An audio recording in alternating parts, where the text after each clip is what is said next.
All right, let's just dive right into this explainer because we are going to completely upend how you think about 7th grade reading standards. Seriously, if you think teaching or learning about short stories in middle school is just reading a fun tale and answering a few basic questions, well, you are in for a massive surprise. Today we're running a thorough misconception check on grade 7 English. So, are we doing it all wrong? To figure that out, we really have to look closely at what the Common Core state standards actually demand. There's this huge and honestly often misunderstood jump in rigor from K-5 up into middle school. A lot of times, we accidentally carry over those old habits from the lower grades, treating reading comprehension like it's just a simple scavenger hunt for one single correct answer. But as we're about to see, the 7th grade expectations completely change the game. The real game changer here actually hinges on one tiny, almost invisible word: several. Think about it. In 6th grade, the standard simply asks students to cite textual evidence. But then, in 7th grade, suddenly they have to cite several pieces of textual evidence. It's a massive shift. The 7th grade reader is no longer just finding a single clue. They're literally tasked with building a comprehensive case. Let's tackle our first big myth head-on. This pervasive idea that a student can just grab one piece of text, drop the mic, and call their analysis complete. I mean, we see this all the time, right? A student makes a cool claim about a character, drops in one nice quote, and thinks, boom, job done. But under the true rigor of these standards, that is entirely insufficient. At this level, the standard actually treats the reader like an investigator who needs a mountain of proof, not just a single fingerprint. One strong quote just doesn't equal comprehension anymore. A valid inference demands cross-referencing multiple moments in the text to prove that a pattern actually exists. It's about building that rock-solid foundation. Which brings us to the baseline rule. Standard RL71 is basically the connective tissue for everything we're discussing today. Cite several pieces of textual evidence. Whether a student is analyzing what the text says explicitly or making an inference, reading between the lines, they absolutely must back it up, repeatedly. This standard is the engine that drives all deeper literary analysis. Why does this matter so much? Because we're moving far away from simple recall and actively forcing students to constantly justify their reasoning using the text itself. It's no longer about whether you found an answer, it's about whether you can actually defend your answer with a rock-solid case. This leap totally transforms reading from a passive activity into this active critical debate with the author. And that intense demand for evidence feeds right into another major hurdle: summaries. Oh boy, this happens all the time when students are asked to summarize what they just read. What do? They immediately start talking about whether they like the story, whether the ending was fair, or, what they would have done differently if they were the main character.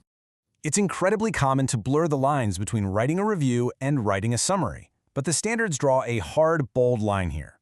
The common myth is that a summary includes your personal feelings and judgments, but in reality, a summary must be strictly objective. It's about capturing only the central idea and key details without letting even a hint of your own bias creep in.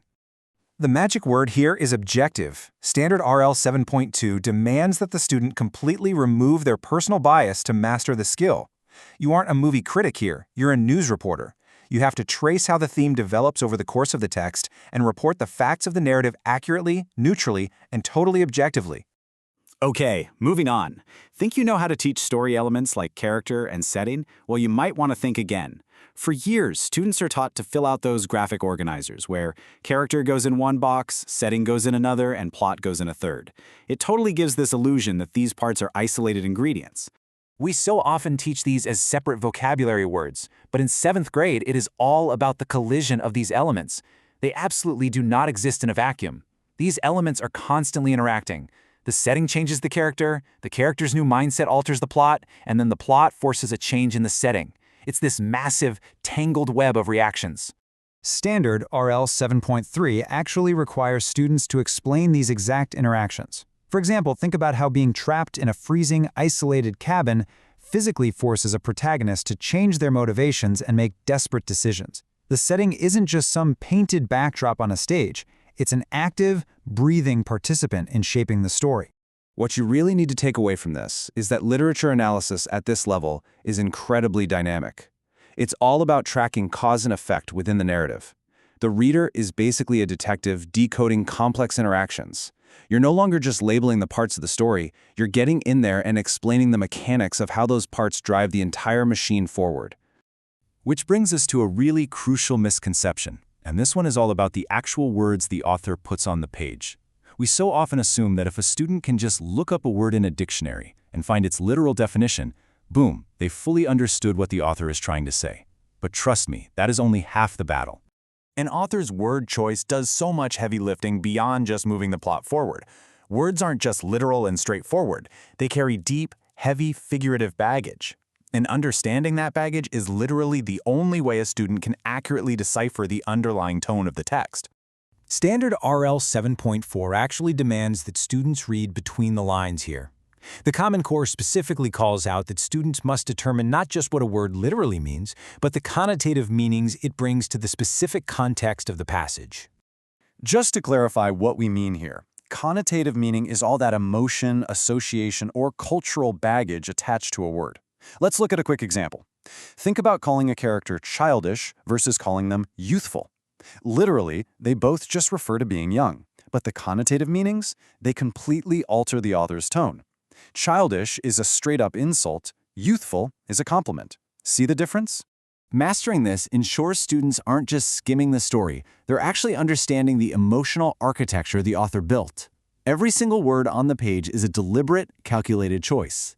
Recognizing this empowers students to see how an author manipulates mood, tone, and audience reaction simply by swapping out one synonym for another. Now, at this point, you might be asking yourself, why does a 7th grader need to be this rigorous with a fictional short story? Why do we care if they can find multiple pieces of evidence about a made-up character in a made-up setting? It's a great question, and it actually brings us to the most important part of this entire explainer. This is the very essence of transfer practice. The steps required to read a story closely, gather evidence, and draw an objective conclusion, they aren't just for fiction. They are the exact identical steps required to properly analyze a news article, evaluate a historical document, or even vet a scientific claim. We're using stories to build a universal, real-world framework for critical thought. By practicing these skills in the safe, low-stakes sandbox of a short story, students are developing the exact traits outlined by the Common Core for college and career readiness. They're learning to evaluate complex information independently. They learn to question assumptions. And most importantly, they learn to deeply value evidence and cite it heavily before they make up their minds about anything. Ultimately, short stories are really just the training ground for building citizens who can effectively navigate the frankly staggering amount of information in our digital world. When a student learns that one quote isn't enough to prove a point about a fictional character, they're simultaneously learning that one headline isn't enough to prove a point in real life. I'll leave you with this thought to ponder.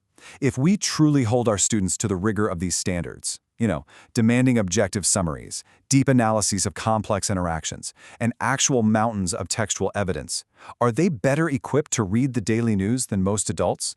I'd say they just might become the most capable critical thinkers in the room. Thanks so much for joining me for this explainer on the true rigor of 7th grade reading standards. Keep questioning and always keep demanding evidence.